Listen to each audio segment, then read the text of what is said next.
From emails to reports and project proposals, it's hard to meet the demands of today's competing priorities without some help. Grammarly is the essential AI communication assistant that boosts your productivity at work so you can get more of what you need done faster. Just a few clicks can tailor your tone and writing so you come across exactly as you intend. Get time back to focus on your high-impact work. Download Grammarly for free at grammarly.com/podcast. Empire.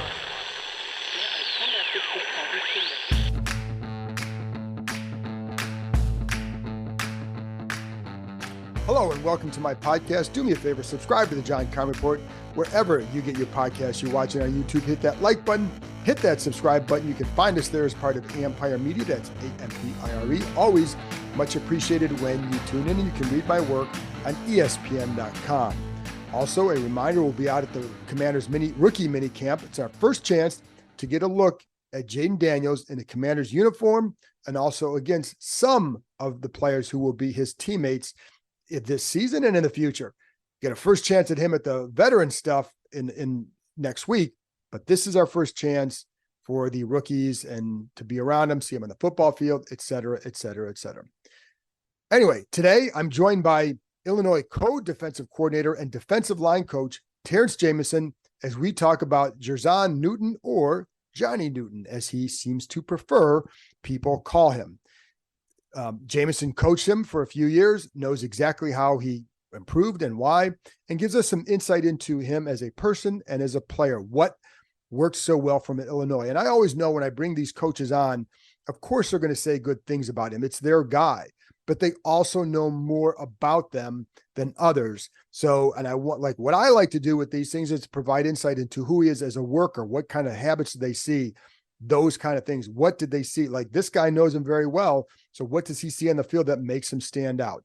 Anyway, so I want to bring him on to talk about that. So here you go. Here's my conversation with Illinois co-defensive coordinator and D-line coach, Terrance Jamison.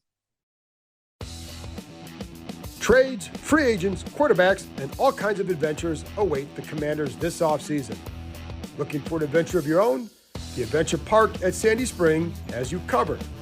The country's largest ropes course and zipline park, located in Montgomery County, Maryland, is now open. Named Best Amusement Park and Climbing Destination in the DMV 2 years in a row, the Adventure Park at Sandy Spring is perfect for birthdays, corporate outings, groups, and families. With challenges anywhere from beginner to expert, there is something for all skill levels. Anytime you're thinking about reaching new heights, make sure you know before you go. The Adventure Park at Sandy Spring is the only ACCT accredited park in Maryland or Virginia. Staying on the ground, give axe throwing a try. You can throw at traditional targets or play any number of interactive games. You can even upload your own image. So there you have it, folks. Climbing, ziplining, axes, food, and bonfires right in your backyard. Reserve your adventure today at www.theadventurepark.com/Keim. That's www.theadventurepark.com/Keim. Well, Terrance, first of all, I just want to start with what are the Commanders getting in Jer'Zhan Newton? And do you call him Johnny? Do you call him Jer'Zhan? I call him Johnny. Okay. In that early on, I called him Jer'Zhan, but no, we built a relationship. I knew that was his name, Johnny. His parents call him Johnny, and so that's what you can call him. Call him Johnny. What are they getting in him? The Commanders are getting first of all a great teammate, leader on and off the field, leads by example, getting a productive football player, a guy that's consistent. You can easily tell as you get around him and see his habits that the production you see on game day, it doesn't come by chance. It's something that he works at and because of his routine that he's developed over the years. What are some of those habits? Give me some, you have some examples of things that he does that maybe would be a little bit extra. Yeah. Really it's routine, and so that's the thing about being a great player. If you just stick to the routine, then you'll you'll do things routinely. So with Johnny, just showing up on time. He's typically the first guy in the building. Takes care of his body in terms of his treatment, things he needs to do to get his body warmed up for the day. Consistent off the field. In college, obviously, you're balancing classwork and with the sports as well. And so just being consistent, not a guy that shows up on lists, just all around pro. And so, and again, he's just a routine guy that has good habits, and it allows him to be focused on the field. He could have probably turned pro after last year. So did you see a difference in him coming back this year with what he wanted to show? Yeah, he definitely had an opportunity to leave early, and I think it's a true testament to his upbringing, his parents. He's got a solid foundation at the home, and mom and dad were tremendous in helping to guide him in that decision making process. And it wasn't an easy decision, but ultimately he had some goals that he wanted to achieve, and he was able to focus and come back. And we certainly benefited from that as well. We're grateful, and I'm grateful to be able to coach him a third year as well. Was he better in any particular area last year? I mean, he was pretty good, but then he took it up a notch, it seems. So where was he better? Yeah, the one that jumps out in my mind right away is a number of times he got the quarterback down. He was consistent in terms of getting to the quarterback and making sure that guy back there in the pocket knew he was around consistently, early downs and also on third down, and increased his sack production that third year. But just constantly refining his technique each and every day is just something that he paid close attention to. And he's a lover of football. He's a competitor, hates to lose, loves to win. And, ultimately, I think specifically it was the sack production and along with the tackles that he consistently got. He had 4 block kicks. I know. I was going to ask you about that. Like, that's kind of amazing. Like, we'll get into the other stuff, but why was he so good there? Is that just Yeah. And you know what? I took all the guys' notebooks at some point in fall camp. I just do it randomly sometimes, and he just takes just from the meeting room to the field, practice, drill work, to team periods, to ultimately the game. For him, practice habits become game day reality. So, in his note taking, he's very detailed in the meeting room. Takes good notes. He writes with good penmanship as well. But when we're talking about field goal block, for him, that's no different than talking about third and long. So he has that same elite focus, and as we all know, and it's hard to keep that focus nowadays when you got so many distractions, on your phone or whatnot. But he has developed the ability to focus on the task at hand, and ultimately led to production, even in field goal block. he was also a basketball player in high school. How much do you see that aspect in his game, whether it's with the footwork or I don't know what kind of vertical he has, but how did you see that help him in his game? Yeah, I can see that transitioning as well. In the sport of basketball, you got to be able to play transition your a balanced stance to a quick movement speed stance, and he has the ability to bend and change direction, and so you can definitely see some of those attributes show up.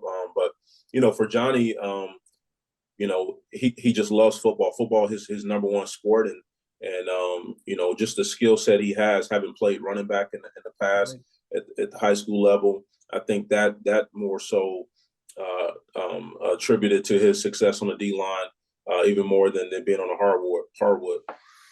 Now, you weren't at Illinois yet, but did you recruit him coming out of high school at all? No, I did not. Okay. So when Johnny was coming out of high school, I believe I was at Air Force Academy. So I was looking for a different type of athlete during that time. Yeah. Well, so did you hear, one of the things I saw, he played in 2 games with a broken leg in high school. Yeah, I just learned that story. I heard that story from his high school coach during the draft party, the gathering we had as a family. And so I was just talking with his high school head coach, and he was telling me the story of him running the ball and being productive, going straight ahead. But anytime he would make a cut, he would start to limp. And on the other side of the ball, it was no issue. He was playing like he would normally play, and so they thought he was just favoring his or being tired or something. They got him looked at, and he had played 4 weeks with a broken leg, a fractured leg. So it just speaks to the toughness he has. I was gonna say, are you like? It's kind of crazy to think that, but like, were you surprised to hear that he would do something like? I mean, sometimes you can't do it, right? It's so broken, whatever. But are you surprised to hear that he would be able to play that long like that? I would be surprised anybody can do that. Right. You know, he grew up in a household, mom and dad, you know, himself and 4 other brothers. There's probably a couple of rough moments growing up. You know, he's the 4th youngest, so I think he just developed a knack of being tough. So, and that's what I say too with those brothers, his 3 older brothers, they all played college football at some level. And the younger one sounds like he's going to play too. How do you see that competitive? I mean, I grew up with a few older brothers too. There's a high degree of competitiveness. So how did you see that with him? Yeah. You know, Johnny, even in summer workouts, you know, we would go out there as coaches and observe their workouts just to show presence. And, you know, during sprints, he's always the first one in sprints. And this past year, I had a young guy who was going to be a really good player for us. He would try to beat Johnny. He would try to catch up with him, but it's just no. At 295, he was still leading the pack with sprints, and you didn't see him gassed at all. He just has that competitive drive to. And for Johnny, when I say competitive, it's like on demand, you know. So like when we need him most, he's at his best. So where did you? Because like there were some games you just took over. What is there a game for you that you're like, hey, this is the classic Johnny Newton game where he just dominated, took over? You know what, man, I wish I could pinpoint one game. I mean, I've never coached a player like Johnny Newton. Let me say that, and so just being a complete player, and so every game there's always something. There's a couple of plays. There's a few moments in the game that he makes a tremendous impact. You know, I think I'll put two games together. The Wisconsin game of this past year, and then the following week against Minnesota at Minnesota. Just putting those 2 games together because of how that game kind of transpired. And you know, at the beginning of the 4th quarter, he was ejected for an illegal hit on the quarterback, but prior to that moment, he was a tremendous impact in that game. We were up by with a comfortable lead, and the tide changed as soon as he was ejected from the game. And then you go to the following week at Minnesota, we were trailing in that game, and when he was able to get back in the game, we ended up winning that game. Now, obviously, you know, it's more than just one player, but he made a tremendous impact. And I would point to that moment in the season, senior year, is last year. And like you said, you've been around some really good players as a coach too. I think it's J.J. Watt, Trey Hendrickson, Carl Loftus at Purdue. So like you've seen what it takes from guys at the college level going to the NFL. How does he, I don't want to say, but I don't know, compare, but what kind of traits does he have that maybe you saw in some of the others that translates well to the NFL? Oh yeah. All those names you just mentioned, all those guys are tremendously talented. They had great or having great NFL careers, Hall of Fame careers, you know. But with Johnny, you know, the things that remind me of Johnny is just we keep talking about it, but the competitive drive, the effort, the attention to detail, the routine plays, making the routine plays routinely, and so just the practice habits, you know, and the excitement for individual drill, inside run drill, one-on-one pass rush, the things that jump out when for a college coach is when you're in spring ball and the opponent is the offense, right? And you're going through 15 practices, and you know you're going through it, and there's no opponent with a different jersey color on. You know you're going up against your locker buddy, But just to have a guy that shows up every day and is impactful in practice when there's a situation that we're practicing as a team, and every coach is looking around like, okay, we know who's going to make this play. When that guy makes that play, we know that's going to translate to the season. And Trey Hendrickson was one of those guys that had a breakout spring that led to breakout seasons, and Johnny did the same thing consistently. So he just became a guy that we expected to take over a game because he prepared that way. He also, like, when you hear, like, first of all, I think they were very surprised that he fell to where he did. But you hear some people like, does he have the ideal length and the ideal size? What would you say that, like, and you talk about the competitiveness, but just from traits, how does he compensate for not having that? He's not, I mean, Aaron Donald wasn't the biggest guy either, but how does he compensate just in terms of his skill on the field? Yeah. So, for my experience with Johnny, the measurables were never a factor for him. He was always the favorite in the matchup, no matter what the numbers may have reflected. If he had a matchup each week, we can bet that he was going to win that matchup. He played with knee bend, played with extension, just elite focus, and he was able to use the proper run fundamentals, and also transition his run fundamentals to pass rush. But that's just technical stuff. I mean, the skill set that he has, just he's naturally gifted with his intelligence, that just took him to a whole new level. And so the measurables are the measurables. I get that, but the dude is just flat out talented, and it's just crazy. They talked about the high football IQ too, and I think he did when we talked to him after the draft. He talked about that too. So where did you see that? Like, how would you see? Because you'll know when there's a guy that has, like, that's just different, and he, looking for clues and all that. But how did you see it?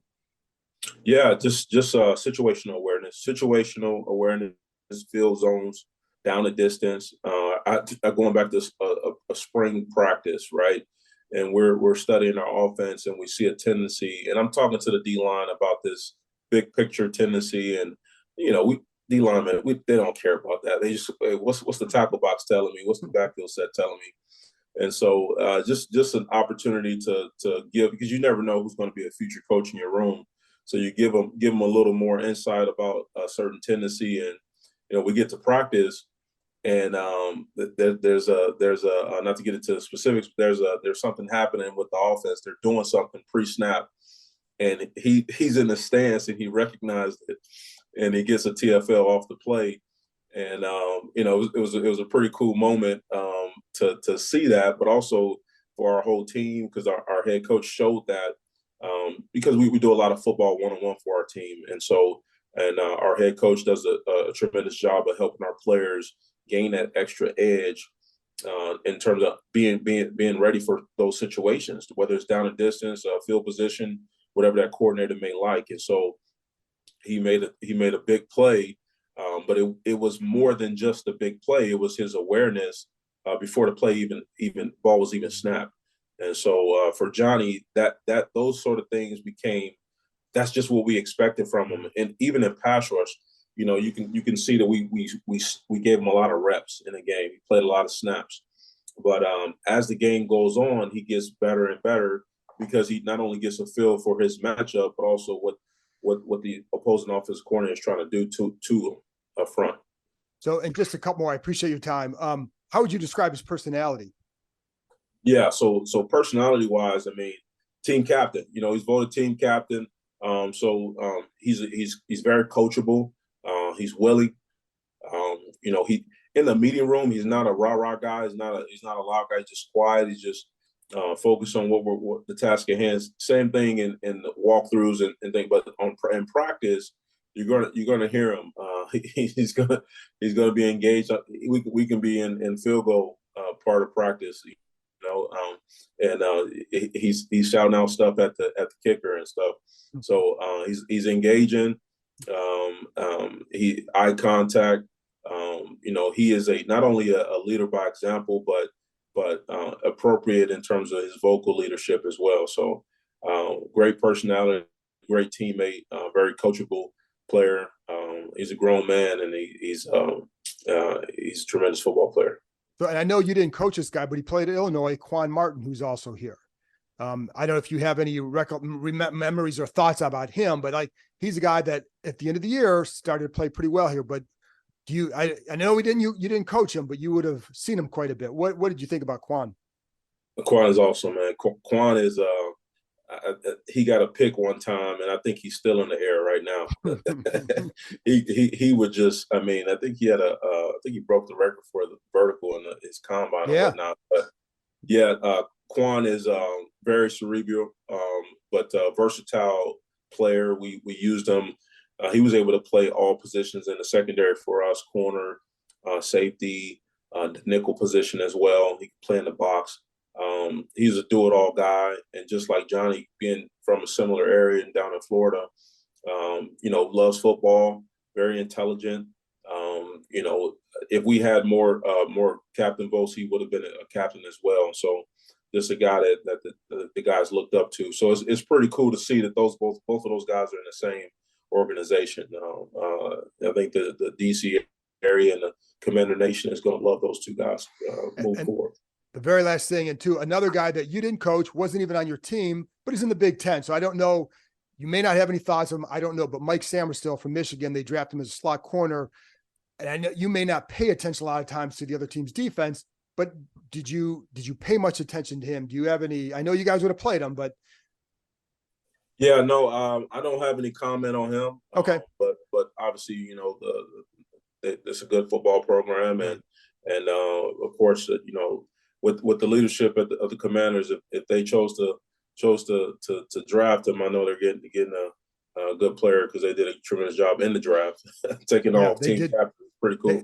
They did, and so and I wasn't sure. Like sometimes, I don't know if if you're familiar with them at all, and a lot of times you're not because you're focusing on their offense. So that makes a lot of sense. Last thing, anything else we should know about Johnny Newton?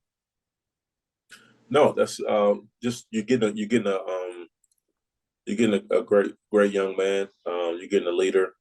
You're getting a guy that's going to be willing to do everything and certainly able.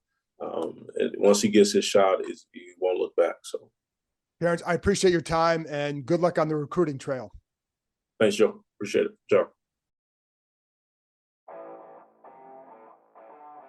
That's it for this episode. Thanks to Terrance for joining me, and thank you, as always, for tuning in. I'll be back on either Friday night / Saturday morning talking about the Commanders rookie minicamp. So I'll talk to you next time.